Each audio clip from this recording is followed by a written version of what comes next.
దాస్ గారు చెప్పడం జరిగింది. ఎందుకంటే నియోజకవర్గంలో జరిగినవి సమస్యలన్నీ కూడా రాజుగారు వివరించడం చెప్పారు.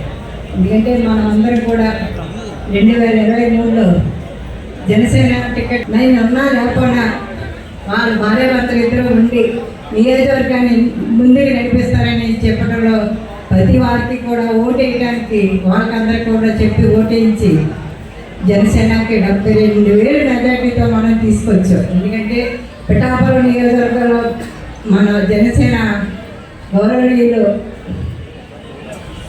పవన్ కళ్యాణ్ గారు కూడా అన్ని ఓట్లు రాలేదు. కానీ మనం అందరం కలిపి నియోజకవర్గంలో 3 పార్టీలు కలిపి మన టీడీపీ అందరం గ్లాస్కి సైకిల్ మార్చి గ్లాస్కి వేయించడంలో చాలా ఇబ్బంది పడ్డాం. కానీ అందరూ కూడా గౌరవంగా జనసేన వస్తే మనం అన్ని పనులు చేయించుకోవచ్చు, పిడి సత్యబాబు గారు ఉన్నారు కదా అన్నద ధీమాతో అందరం కూడా చేయడం జరిగింది. ఈవేళ మనం ఎందుకు పని చేయకోకుండా ఉన్నాం. ఇక్కడ 2,000 మెజార్టీ తీసుకొచ్చిన ఎమ్మెల్యే గారు ఏ వచ్చినా సరే కనీసం ఈ వచ్చినాయని మాకు చెప్పడం కానీ చేయడం కానీ జరగట్లేదు. మేము మన అందరినీ కూడా ఈవేళ మహానాడికి రండి అనేది చెప్పడానికి కూడా మాకు నోరు రావట్లేదు. ఎందుకంటే 2 ఎలక్షన్ చేస్తాం, ఎమ్మెల్యే గారి ఎలక్షన్ చేస్తాం, అలాగే రాజశేఖర్ గారి ఎమ్మెల్సీ ఎలక్షన్ చేస్తాం, 2 కూడా చేస్తాం. ఇప్పుడు మళ్ళీ స్థానిక సంస్థలో ఎంపీటీసీలు జెడ్పీటీసీలు వీళ్ళందరినీ కూడా మీరు నెగ్గించండి, మీరు నెగ్గించి తీసేరండి అంటారు. అంతవరకే మన నియోజకవర్గ కుటుంబ సభ్యులందరికీ కూడా చెప్పేది ఏంటంటే మన ఎలక్షన్లోనే మనం పనిచేస్తాం. ఎలక్షన్ అయిపోయాక ఇంకెవరికి ఏం అక్కర్లేదు. ఈ ప్రజలకు ఏం కావాల్సి వచ్చినా కూడా చేయడానికి ఎవరు కూడా మనకి సహకరించట్లేదు. ఒక హాస్పిటల్కి వెళ్ళాలన్నా, ఒక పోలీస్ స్టేషన్కి వెళ్ళాలన్నా, ఒక ఏదైనా సరే ఎమ్మెల్యే గారి దగ్గరికి వెళ్ళడానికి మన కార్యకర్తలు ఎవరు కూడా వెళ్ళట్లేదు. మా దగ్గరికి వస్తుంటే మేము చేయడానికి కూడా ఎవరు కూడా సహకరించట్లేదు. చాలా దూకుడు స్వభావం,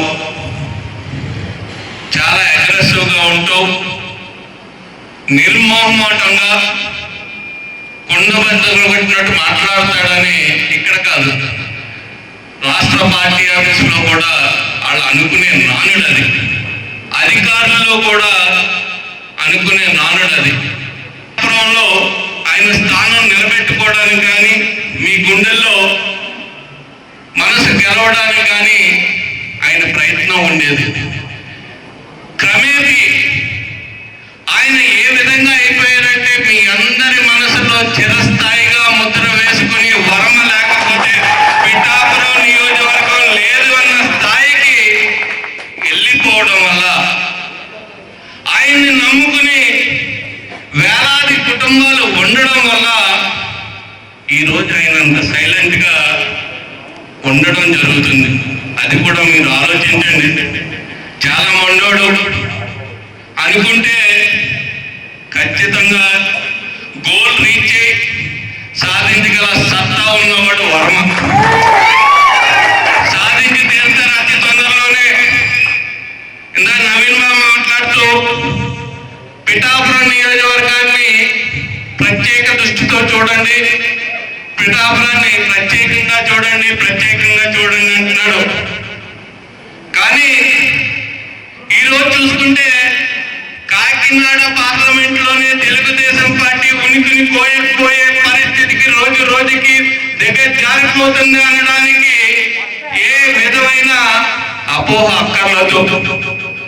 ప్రత్యేక దృష్టి పెట్టాల్సిన అవసరం, మనమంతా కూడా సంఘటితంగా పోరాడుకోవాల్సిన సమయం ఈరోజు ఆసన్నమైంది సోదరులారా.